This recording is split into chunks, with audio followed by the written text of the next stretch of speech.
Ils se rencontrèrent quelques minutes avant la fermeture du magasin. Viser les articles les moins chers était le but. Il y a beaucoup de monde en ce moment, alors ne te perds pas, et surtout reste bien derrière moi, lança-t-elle d'un air tout excité et ataillé. Que devrions-nous faire pour le petit déjeuner? Peut-être une soupe aux algues ou quelque chose de rafraîchissant, pensa-t-elle. Ils disent que nous avons juste couché ensemble. Mais maintenant, c'est comme si nous étions devenus une famille.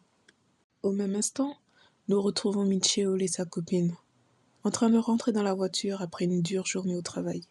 Attache ta ceinture, lui lança-t-elle. Oh, mais je suis trop fatiguée, Opa, fais-le pour moi. Ok, bon, répondit-il d'un air détaché. Harry lui lança un regard rempli de tendresse.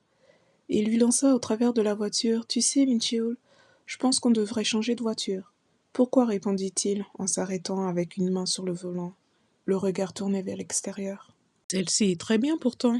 Oh, ben tu sais, maintenant, vu que c'est toi qui la conduis, je trouve qu'une autre voiture t'irait beaucoup mieux maintenant. Mais tu penses qu'on peut changer de voiture comme ça? L'argent ne pousse pas dans les airs pourtant. Nos salaires ne nous le permettent pas. C'est vrai, mais tu sais, si j'insiste auprès de mon père, peut-être qu'il sera d'accord de nous acheter une nouvelle voiture. Mon père gagne toujours à la fin, quoi qu'il arrive. Je la comprends pas parfois. Elle est soit totalement insouciante, ou soit complètement infantile, pensa-t-il. Mais c'est exactement ce point-là qui me différencie d'elle. Et c'est ce qui m'a attiré. Comment peut-on dire quelque chose avec autant de désinvolture? Cette fille semble avoir grandi sous la protection de ses parents, prêt à tout pour lui donner tout ce dont elle a besoin. Son immaturité m'a semblé inhabituelle, et parfois j'ai l'impression de ne pas pouvoir respirer. Merde. À ce moment-là, Minchio semblait regretter son ancienne situation. Mais il ne put aller jusqu'au bout de sa pensée puisqu'à ce moment-là, il fut interrompu. Oh, rentrons pas à la maison, j'ai pas envie de rentrer. Allons à un rendez-vous plutôt. Je suis fatiguée, à quel rendez-vous tu veux aller? Tu es toujours fatiguée. On a l'impression que tu es une vieille personne. Je suis une vieille personne. Harry ne s'attendait pas à cette réponse et ne sut quoi répondre. Au pas, faisons un bébé. Choqué par cette proposition, Mitchell lui répondit « Mais qu'est-ce que tu es en train de dire ?»« Ben quoi, qu'est-ce qu'il y a? Je suis juste en train de suggérer qu'on se marie. Tu peux pas prendre les choses beaucoup plus sérieusement? Je suis très sérieuse. J'y pense depuis un très long moment d'ailleurs. Harry, tu es encore trop jeune pour parler de mariage. C'est drôle, hein? À 26 ans, tu penses que je suis encore trop jeune? Nous sortons ensemble. Alors pourquoi tu dis toujours que c'est trop tôt pour parler de mariage? À cet instant, Mitchell posa sa main sur la joue de Harry et dirigea son visage face contre lui, comme pour déposer un tendre et long baiser sur ses lèvres. Sa main glissa délicatement sur son torse et commença à déboutonner sa chemise, laissant apparaître sa merveilleuse poitrine. Yeux dans les yeux, leur progression s'arrêta net. Harry lança un regard noir à Mitchell, comme si elle avait compris les réelles intentions de celui-ci. « Tu es toujours en train de fuir cette conversation de cette manière-là, » lâcha-t-elle avec les larmes aux yeux. « Je comprends tout, mais je ne dis rien, parce que je t'aime trop. Au moins ne sois pas aussi beau. Je vais endurer un peu plus longtemps, mais je te conseille d'y réfléchir très sérieusement à cette proposition. Je veux me marier aussi vite que possible. » Ah, lâcha-t-il d'un air blasé, le regard tourné vers l'extérieur. Je commence déjà à en avoir marre, pensa-t-il. L'ensemble des fournitures qu'il s'était procurées tout au long de cette journée étaient posées à ras le sol, en face de l'entrée de chez Anso. C'était génial aujourd'hui. Merci d'avoir trouvé le temps et de m'avoir diverti. C'est plutôt moi qui devrais te remercier.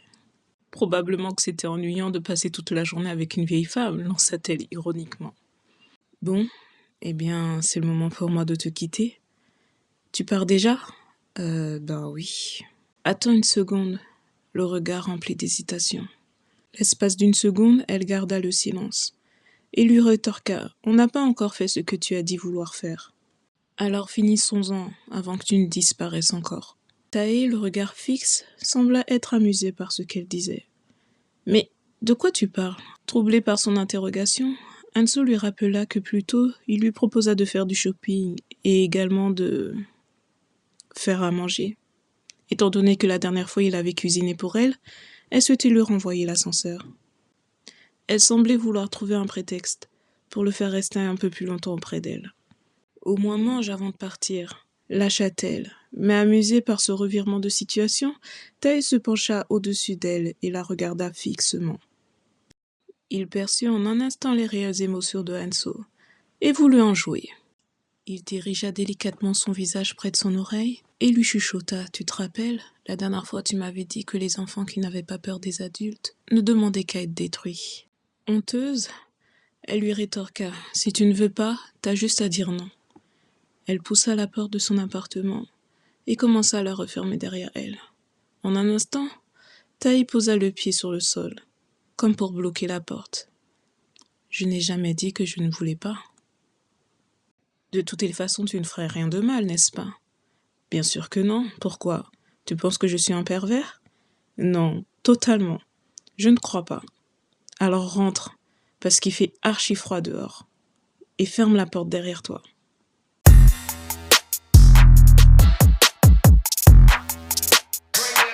Bon, pendant qu'il fait la vaisselle, trions ses nouveaux vêtements. Profitons-en également pour plier le linge, tiens. J'ai vraiment pensé que j'étais la personne la plus chanceuse du monde.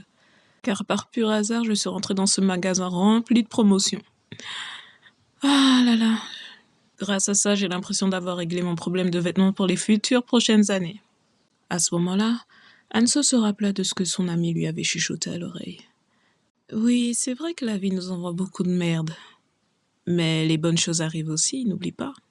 C'est vrai, la vie nous envoie ses bons moments après tout, avoua-t-elle.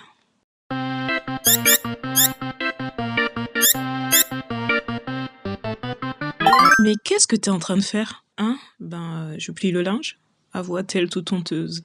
Vraiment ? Maintenant ? Faisons ça ensemble, laisse-moi t'aider. Oh non, arrête, t'es mon invité. Pourquoi tu te sens toujours obligé de m'aider ?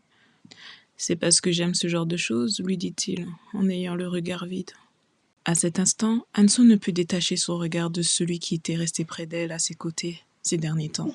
Plus je le regarde, et plus j'ai l'impression que c'est un étranger, se disait-elle. Plus je le regarde, et plus j'ai l'impression que c'est un étranger, pensa-t-elle. Quel que soit ce qu'il dit, son expression ne change jamais. Mais parfois, ce sont seulement ses oreilles qui deviennent rouges, comme si toutes ses émotions transparaissaient dans ses oreilles, pensa-t-elle. Selon elle, si ses oreilles sont relevées, il est heureux. Mais si elles sont basses, il est triste. Actuellement, il semble être de bonne humeur. Avant, je n'arrivais jamais à comprendre ses expressions. Mais maintenant, c'est comme si je commençais à lire son humeur. Sans s'en apercevoir, Hanso posa une main en direction de Tae. Rapprochant son buste en direction de lui, peut-être parce que nous nous sommes rapprochés ces derniers temps, pensa-t-elle. L'espace d'un instant, le temps s'arrêta, et Hanso déposa un tendre baiser à la base du cou de Tae. Elle n'eut besoin qu'une demi-seconde pour réaliser ce qu'il venait de se passer. Choquée par ce qu'elle venait de faire, elle recula d'un geste brusque de Tae. Son réflexe voulut qu'elle posât sa main sur sa bouche, comme si elle voulait s'excuser de ce qui venait de se produire. Tae, quant à lui, la regarda d'un air stupéfait. Mais sans hésitation de sa part, il l'attrapa par la base de sa cheville. Se positionna délicatement au-dessus d'elle, il attrapa ses deux poignets à l'aide de ses deux mains, ses mains suffisamment larges et grandes pour la tenir fermement plaquée au sol. Soudainement, l'atmosphère dans la pièce avait changé. Tae regarda fixement Hanso droit dans les yeux, et Hanso avait perçu l'humeur bestiale de Tae. Et se rapprochant de plus en plus d'elle, il lui sourit en lui disant « Très intéressant. Qu'êtes-vous en train de faire, ma tante ?»